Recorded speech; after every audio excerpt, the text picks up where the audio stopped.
আমার আব্বু আমার সাথে মিষ্টি মিষ্টি কথা বলতে শুরু করলেন, ভালোবাসা ভরা কথা বলতে লাগলেন। তারপর হঠাৎ করেই তিনি সেই কথা বলে ফেললেন যা আমি জানতে চাইছিলাম। সেই কথা শুনে আমার পায়ের নিচ থেকে মাটি সরে গেল। তিনি বলতে লাগলেন যে আমার আম্মি, অর্থাৎ তার স্ত্রী, তাকে সেই সুখ দিচ্ছেন না যা প্রত্যেক পুরুষ খোঁজে। আব্বুর কথা শুনে আমার তার উপর খুব দয়া হল।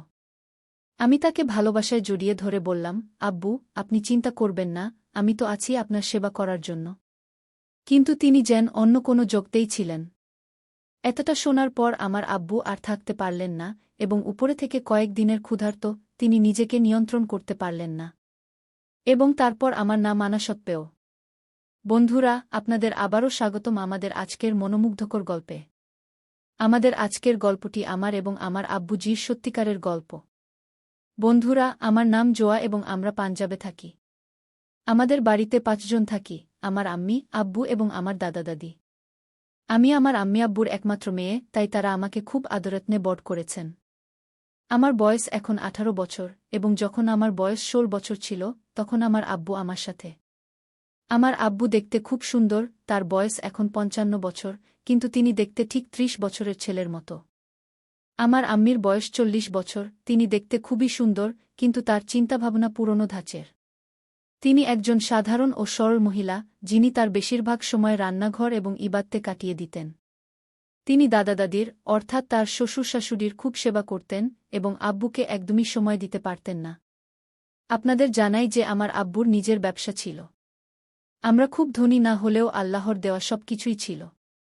আমাদের বাড়িতে সব সুখ-সুবিধা ছিল এবং আমাদের কোনো কিছুর অভাব ছিল না। যাই হোক, এই ঘটনা তখনকার, যখন আমি ১০ম শ্রেণীতে পড়তাম এবং আমার বয়স ছিল ১৬ বছর। কিন্তু আমি দেখতে ঠিক ২০ বছরের মতো লাগতাম, কারণ আমার শরীর ভর্তি ছিল এবং আমার গাল ফোলা ফোলা ছিল। আমি খুব গোরা এবং দেখতে খুব সুন্দর ছিলাম। সবাই আমাকে বন্ধু বানাতে চাইত, কিন্তু আমি কারো সাথে কথা বলতাম না। এক রাতের কথা, যখন আমরা সবাই খাবার খেয়ে নিজ নিজ রুমে ঘুমাতে গেলাম। আমিও আমার রুমে ঘুমাতে গেলাম, কিন্তু আমার ঘুম আসছিল না, তাই আমি বিছানায় শুয়ে ঘুমানোর চেষ্টা করছিলাম। হঠাৎ আমার মনে হলো আম্মি আব্বুর রুম থেকে কিছু শব্দ আসছে। সম্ভবত তারা নিজেদের মধ্যে সেই লড়াই করছিলেন। আমার রুমও আম্মি আব্বুর রুমের সাথে যুক্ত ছিল, তাই আমি শব্দ পাচ্ছিলাম। আমি প্রথমবার আমার আম্মি আব্বুকে এভাবে লড়াই করতে শুনছিলাম, তাই আমার মনে অদ্ভুত এক অনুভূতি হচ্ছিল যে তারা এত রাতে কেন লড়াই করছে। এই কথা জানার জন্য আমার কৌতূহল বাড়তে লাগল। আমি এই কথা জানতে চাইছিলাম, তাই আমি দেরি না করে আমার বিছানা থেকে উঠে দরজার কাছে গিয়ে তাদের দেখার চেষ্টা করলাম। দরজা বন্ধ থাকার কারণে আমি কিছু দেখতে পাচ্ছিলাম না। তখন আমার নজর পড়ল আমাদের বাড়ির সেই জানালার দিকে, যা আম্মি আব্বুর রুমের সাথে যুক্ত ছিল। আমার আম্মি আব্বু কখনো এটি খুলতেন না, কিন্তু সেই জানালাটি খুব পুরনো ছিল, যার কারণে এতে ফাটল ধরে গিয়েছিল, যেখান থেকে আমরা বাইরের দৃশ্য দেখতে পারতাম। তারপর কি, আমি আমার রুমের লাইট বন্ধ করে দিলাম এবং জানালার কাছে গিয়ে তা থেকে উঁকি দিয়ে দেখতে লাগলাম।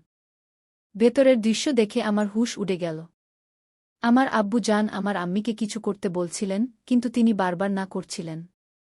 সম্ভবত আমার আম্মির মেজাজ ভালো ছিল না। আমি বুঝে গিয়েছিলাম যে তিনি আসলে তাকে কি বলতে চাইছেন, কিন্তু আমার আম্মি বারবার তাকে না করছিলেন। সম্ভবত মাম্মি খুব ক্লান্ত লাগছিলেন। তখন আমার আব্বু আম্মির উপর রাগ করে পাশ ফিরে ঘুমিয়ে পড়লেন এবং আমার মাম্মিও ঘুমিয়ে পড়লেন। বন্ধুরা, সেই দৃশ্য দেখে আমার খুব অদ্ভুত লাগছিল। আমার বুক খুব জোরে ধড়ফড় করছিল। ভেতরে ভেতরে সম্ভবত আমিও মেজাজে চলে গিয়েছিলাম। আমি অনেকক্ষণ সেই জানালা থেকে দেখতে থাকলাম, যদিও আমার আম্মি এবং আব্বু দুজনেই ঘুমিয়ে পড়েছিলেন। তারপর কিছুক্ষণ পর আমি আমার বিছানায় ফিরে এলাম এবং আবার ঘুমানোর চেষ্টা করলাম, কিন্তু সারারাত আমার ঘুম আসেনি এবং আমি পাশ ফিরতে থাকলাম। যখন আমি সকালে উঠলাম, তখন আমি আম্মি এবং আব্বুকে অদ্ভুত দৃষ্টিতে দেখছিলাম, কারণ গত রাতের কথা আমার মনে এখনও চলছিল। তাদের ভালোবাসা ভরা শারীরিক আচরণের কারণে আমি সারারাত ঘুমাতে পারিনি। আমার আম্মি আমাকে এভাবে তাকিয়ে থাকতে দেখে আমাকে জিজ্ঞেস করলেন, কি হয়েছে জোয়া, কিছু হয়েছে? আমি বললাম, না আম্মিকে, আজ আমার শরীর ভাল লাগছে না, তাই আমি আজ স্কুলে যেতে পারব না। তারা বলল, কোনো সমস্যা নেই, আজ তুমি বিশ্রাম করো, কাল থেকে স্কুলে যেও। আমরা সবাই নাস্তা করলাম, তারপর আব্বু নাস্তা করে টিফিন নিয়ে অফিসে চলে গেলেন। আমার দাদা দাদি দুপুরে খাবার খেতেন। আমার আম্মি আমার নাস্তা বের করে বললেন, নাও, খেয়ে তুমিও বিশ্রাম করো। আমি খাবার খেয়ে আমার রুমে গিয়ে বিশ্রাম করতে লাগলাম। আমার আম্মি দাদা-দাদির কাছে গিয়ে তাদের সেবা করতে লাগলেন, তারপর তাদের নাস্তা করিয়ে নিজে নাস্তা করে নিজের রুমে ঘুমাতে চলে গেলেন।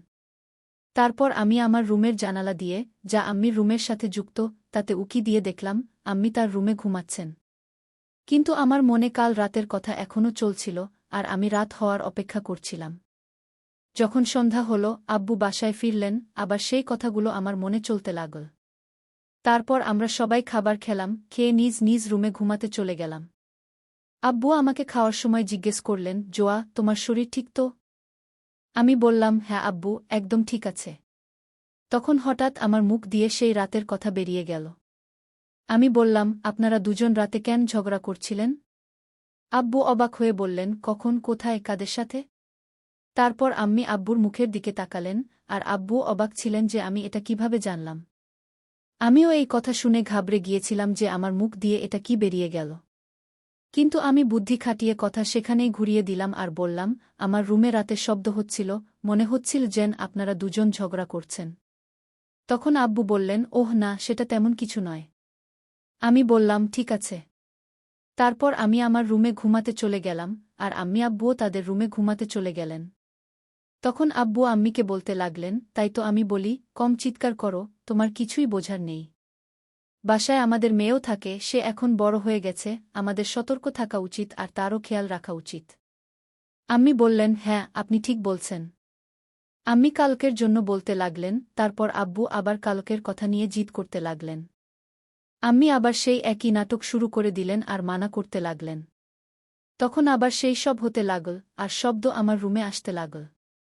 এখন আমার রাতে ঘুম আসছিল না, তাই আমি ভাবলাম, আজ আমি এই জানালা দিয়ে দেখব, আমার আব্বু কি নিয়ে আম্মির সাথে ঝগড়া করেন। যখন শব্দ আসা শুরু হল, আমি জানালা দিয়ে উকি দিয়ে দেখতে লাগলাম। তখন জানতে পারলাম, আজ আবার আব্বু সেই একই জিনিসের জন্য জিদ করছেন, আর আমার আম্মি তাকে মানা করেছেন। কিন্তু আজ আব্বু খুব রেগে গিয়েছিলেন। পরের সকালে আব্বু আমাকে বললেন, চলো, আজ আমি তোমাকে স্কুলে রেখে আসি। যখন তিনি আমাকে স্কুলে রেখে আসতে এলেন, তখন তিনি আমাকে অদ্ভুতভাবে দেখছিলেন। আমি বুঝতে পারছিলাম না, তিনি আমাকে কেন এমনভাবে দেখছেন। আমি আব্বুকে জিজ্ঞেস করলাম, কি হয়েছে আব্বু, আজ আপনি আমাকে এমনভাবে দেখছেন, কিছু বলতে চান? আব্বু বললেন, না কিছু না, এমনি আমি একটু চিন্তিত আছি। আমি বললাম, বলুন না আব্বু, কি হয়েছে, আপনি কি নিয়ে এত চিন্তিত? তখন আব্বু বললেন, চলো, প্রথমে আমি তোমাকে ভালো মিষ্টি খাওয়াই।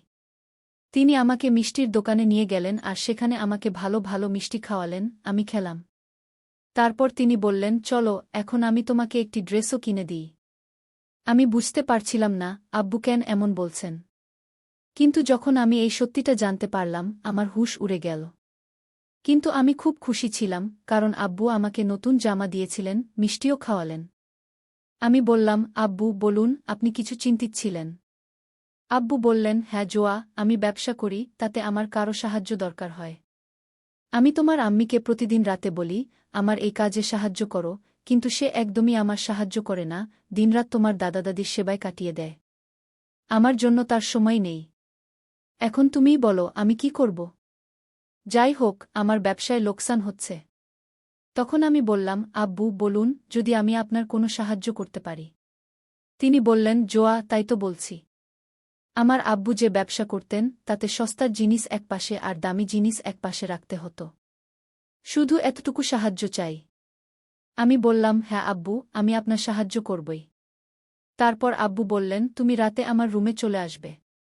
আমি বললাম, ঠিক আছে। রাতে যখন আমি তার রুমে গেলাম, আম্মি ঘুমিয়ে পড়েছিলেন, কিন্তু আব্বু আমার অপেক্ষা করছিলেন। আব্বু অল্প একটু মদ খেয়েছিলেন, তিনি আমার সাথে মিষ্টি মিষ্টি প্রেমময় কথা বলতে শুরু করলেন, প্রেমের কথা বলতে লাগলেন।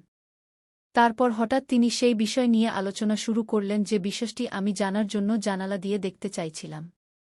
সেই কথা শুনে আমার পায়ের নিচ থেকে মাটি সরে গেল, যে আমার আম্মি অর্থাৎ তার স্ত্রী তাকে সেই সুখ দিচ্ছেন না যা প্রত্যেক পুরুষ খোঁজে। আব্বু এই কথা আমাকে নম্র চোখে বললেন। আব্বুর কথা শুনে আমার তার উপর খুব দয়া হল। তারপর আমি তাকে খুব স্নেহে জড়িয়ে ধরলাম। কিন্তু তিনি হালকা নেশা ছিলেন এবং উপরন্তু অনেক দিন ধরে তিনি সেই সব পাচ্ছিলেন না, তাই একদম তৃষ্ণার্ত ছিলেন। তিনি নিজেকে নিয়ন্ত্রণ করতে পারলেন না এবং আমিও তাকে থামাতে চাইলাম। তারপর আমি ভাবলাম যে আমার আব্বুর সমস্যা হয়তো আমার কারণে একটু কমে যাবে, তাই আমি। বন্ধুরা, এখন আপনারা বুঝেই গেছেন যা ঘটেছে। তাই বন্ধুরা, আমি কি আমার আব্বুর সমস্যায় একটু সাহায্য করে সঠিক কাজ করেছি নাকি না? আপনার মতামত কমেন্ট বক্সে অবশ্যই দিন এবং এমনই মনোমুগ্ধকর গল্প শোনার জন্য আমাদের মনোমুগ্ধকর গল্প চ্যানেলটি সাবস্ক্রাইব করতে ভুলবেন না।